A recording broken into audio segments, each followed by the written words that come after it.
ابو آپ یہ بتائیے، جب باقی مہینوں کا چاند نکلتا ہے لوگ کیوں نہیں دیکھتے، لیکن جب رمضان کا چاند نکلتا ہے تو لوگ کیوں دیکھتے ہیں؟ بیٹا رمضان کا چاند اس لیے دیکھتے ہیں کیونکہ رمضان کا چاند دیکھتے ہی تراویح شروع ہو جاتی ہے اور اس کے دوسرے دن سے روزہ فرض ہو جاتے ہیں.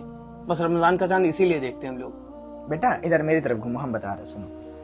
تمہارے ابو تم کو غلط بتا رہے ہیں. تمہارے ابو جو بتا رہے ہیں تم کو رمضان کا چاند، اس چاند کا نام رمضان کا چاند نہیں ہوتا ہے، اس چاند کا نام ہوتا ہے نمازیوں کا چاند. اور اسی لیے تم نے دیکھا ہوگا جیسے ہی وہ والا چاند نکلتا ہے ویسے جو ہے نا مسجد میں کتنی زیادہ بھیڑ ہو جاتی ہے. عام دنوں کے مقابلے ہوتی کہ نہیں ہوتی ہے؟ عام دنوں میں لوگ جو ہے نا مسجد میں نماز پڑھنے نہیں آتے، لیکن جیسے ہی وہ والا چاند نکلتا ہے ویسے لوگ نماز پڑھنے آ جاتے ہیں. تو اس لیے اس چاند کو بولتے ہیں نمازیوں کا چاند.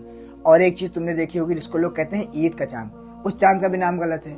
اس چاند کا نام ہے بے نمازیوں کا چاند، کیونکہ جیسے ہی وہ والا چاند نکلتا ہے ویسے لوگ جو ہے نا نماز پڑھنا چھوڑ دیتے ہیں.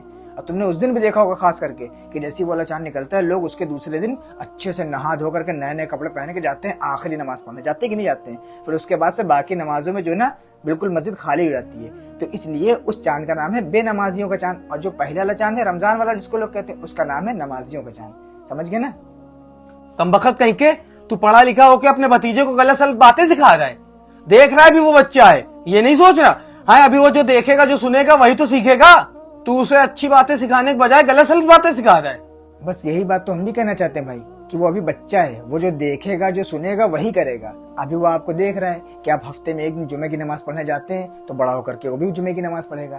ابھی وہ آپ کو دیکھ رہا ہے کہ رمضان المبارک کا مہینہ جیسے ہی شروع ہوتا ہے آپ ویسے ہی 5 وقت کی نمازیں پڑھنا شروع کر دیتے ہیں. بڑا ہو کر کے وہ بھی وہی کام کرے گا.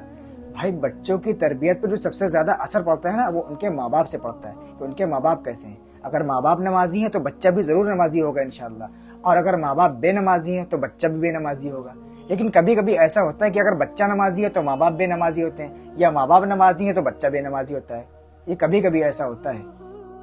اور بیٹا تمہارے ابو تم سے بالکل ٹھیک کہہ رہے تھے، وہ رمضان کا ہی چاند ہوتا ہے. اور جو ہم نے تم سے غلط سلط بتایا کہ وہ رمضان کا چاند نہیں نمازیوں کا چاند ہوتا ہے اور وہ عید کا چاند نہیں بے نمازیوں کا ہوتا ہے، یہ غلط ہوتا ہے. بس ہم نے تمہارے ابو کو سمجھانے کے لیے ایسا ایسا بولا. ٹھیک ہے؟ سمجھ گئے؟ اس کو کہتے ہیں رمضان کا چاند، اور جو عید کا چاند ہوتا ہے اس کو کہتے ہیں شوال کا چاند. ٹھیک ہے؟ یعنی کہ عید کا چاند. سمجھ گئے نا؟